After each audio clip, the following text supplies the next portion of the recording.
Documentary release होने से पहले हरिद्वार पहुंचे योयो हनी सिंह और कुमार विश्वास ने हरिद्वार के श्यामपुर स्थित नीलेश्वर महादेव मंदिर में भगवान भोलेनाथ का रुद्राभिषेक किया।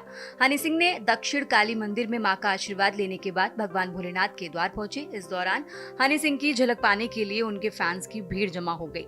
श्यामपुर स्थित नीलेश्वर महादेव मंदिर में हनी सिंह और कुमार विश्वास ने भगवान भोलेनाथ का रुद्राभिषेक किया। उन्होंने कहा कि नशे से परेशान होकर मैं पिछले 4 साल से नीलेश्वर मंदिर आ रहा हूँ और इस मंदिर ने मुझे बहुत कुछ दिया है। पहले मैं रात को यहाँ आता था, आज दिन में भगवान की पूजा अर्चना करने यहाँ पहुंचा हूँ। हनी ने युवाओं से अपील की कि नशे से दूर रहें। आपको बता दें कि ये डॉक्यूमेंट्री 20 दिसंबर को रिलीज हुई है। इसमें उन्होंने अपनी निजी जिंदगी से लेकर करियर और शाहरुख खान संग विवाद के बारे में बताया है। मंदिर हाँ जी। कहीं ना कहीं आपके जीवन में बहुत अहम रोल रहा है। जी बिल्कुल। क्या कहना चाहते हैं?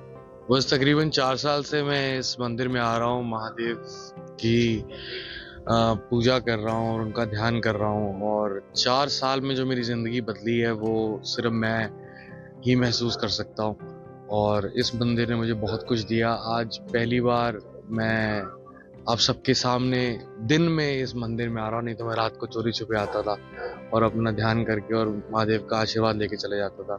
तो आज मैंने स्पेशली कुमार भैया को रिक्वेस्ट करी कि आज चल रहे हैं तो आप मेरे साथ चलो। मेरी डॉक्यूमेंट्री आज रिलीज़ हो रही है नेटफ्लिक्स पे और आप साथ में रहेंगे। कोई बड़े अगर साथ में रहते हैं भाई तो और अच्छा रहता है। और जहाँ तक सारे इनको लिटरेचर में जानते हैं, पोइट्री में जानते हैं, उससे ज़्यादा जो स्पिरिचुअल हैं वो नेक्स्ट लेवल है। तो इनकी ब्लेसिंग्स, इनकी डायरेक्शन की वजह से आज हम यहाँ पहुंचे हैं। और आप बताइए। एक महादेव ने अभी गाय रिलीज नहीं किया, अब डेफिनेटली भैया लिखेंगे और उनके साथ जाएंगे, कुमार भैया के साथ। नीलेश्वर महादेव मंदिर का जिक्र किया है।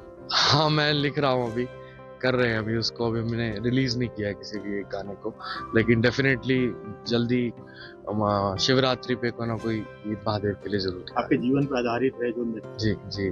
क्या है उसमें मेरा जीवन है। आज तक मेरी कहानी किसी को पता नहीं थी। एक तरफी कहानी जो लोगों ने सुन ली, वो कह दी, वो फैल गई कि हनी सिंह ऐसा है, हनी सिंह वैसा है।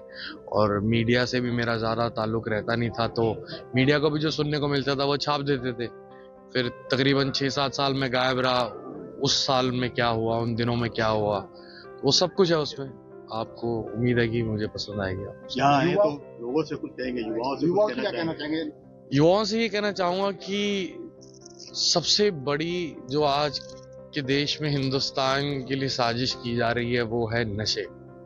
और जिसके जंजाल में मैं भी फंसा था किसी दौर में, तो उससे बाहर मुझे भोलेनाथ ने निकाला है और आज मेरे को दूसरा जीवन मिला है। तो युवाओं को ये कहना चाहूँगा कि सब कुछ करना ज़रूरी है, एंजॉयमेंट करना ज़रूरी है, लेकिन नशों से दूर रहें, स्पेशली सूखे नशों से।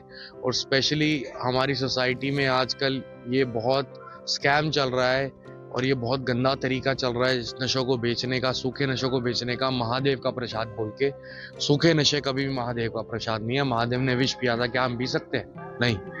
तो ये कहना कि सूखा नशा महादेव का प्रसाद है, बिल्कुल गलत है। इसी इन्फ्लुएंस से मुझे भी अट्रैक्ट कराया गया था और आज मुझे दूसरा जीवन मिला है। ऐसी नौबत किसी को भी ना आए। तो specially for youth, stay away from drugs. दूसरा घर है, लगातार आते हैं, यहाँ निवास भी है, लगातार रहते हैं। लेकिन धर्म की गति ये है कि वो समाज की मुख्य धारा में अनवरत लोगों को जोड़ती रहे, लोगों का परिशोधन करती रहे। और हम सनातन धर्म की जिस परंपरा में हैं, वहाँ उन्हें भगवान से जुड़ना और अपनी विस्मृति से बाहर निकलना बहुत बड़ा तप माना जाता है। मुझे बेहद प्रसन्नता इस बात की होती है कि परम प्रिय छोटे भाई हनी सिंह वैश्विक स्तर पर प्रसिद्ध हैं, ग्लोबल आइकन हैं म्यूजिक के। लेकिन पिछले कुछ वर्षों में उन्होंने सत्संग की महिमा को अनुभव करा। हम सब लोगों से मिले, सुना, जाना, संतों के पास बैठे। और आज जो उनकी युवाओं में व्याप्ति है, उसमें उसी संदेश को लेकर वो वापस आए हैं। भगवान महादेव की उन पर कृपा है। निश्चित रूप से उनकी भाषा, बोली, उनका व्यवहार एक ऐसे जगत में था जहां भगवान की महत्ता बहुत ज्यादा नहीं थी। लेकिन अब उन्हीं की लोकप्रियता, उनकी ये ताकत और जन जन तक पहुंचने की जो उनकी क्षमता है, वो आध्यात्मिक प्रचार में भी लगेगी। और उन्होंने जो जिक्र किया, एक बड़ा षड्यंत्र सनातन धर्म के विपरीत किया गया, जिसमें दलितों के हित चिंतक भगवान राम को दलित विरोधी बताने की कोशिश की गई, अपनी प्रेमिका, अपनी प्रिया, अपनी प्राणवल्लभा माता सीता के लिए पंच तत्वों पे पुल बना देने वाले भगवान राम को स्त्री विरोधी बनाने की कोशिश की गई। सबसे बड़े विश्व के गुरु, जो गुरुनाम गुरु हैं, योगेश्वर हैं, उन श्री कृष्ण को नाचने वाला और वस्त्र ले जाने वाला बनाने की कोशिश की, और जगत के कल्याण के लिए अपने कंठ में विष धारण करने वाले देवाधिदेव को नशे से जोड़ दिया गया।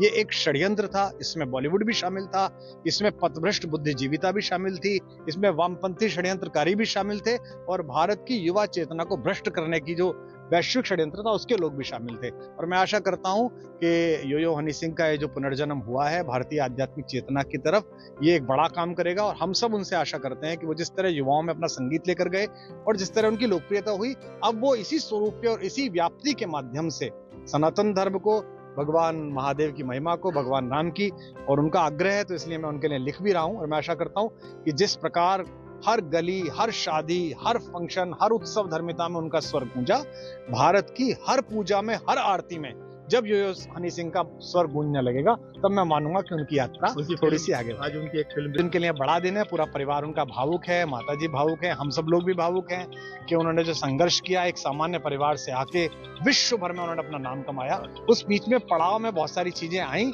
वे उन सब पड़ावों से गुजरते हुए यहाँ तक पहुंचे हैं। तो हमारी शुभकामनाएं हैं कि वो सब नेटफ्लिक्स पे लोग शुभ देख ही रहे हैं। लोकप्रिय तो वो हैं ही, अब वो भगवत प्रिय हो गए हैं। बहुत धन्यवाद।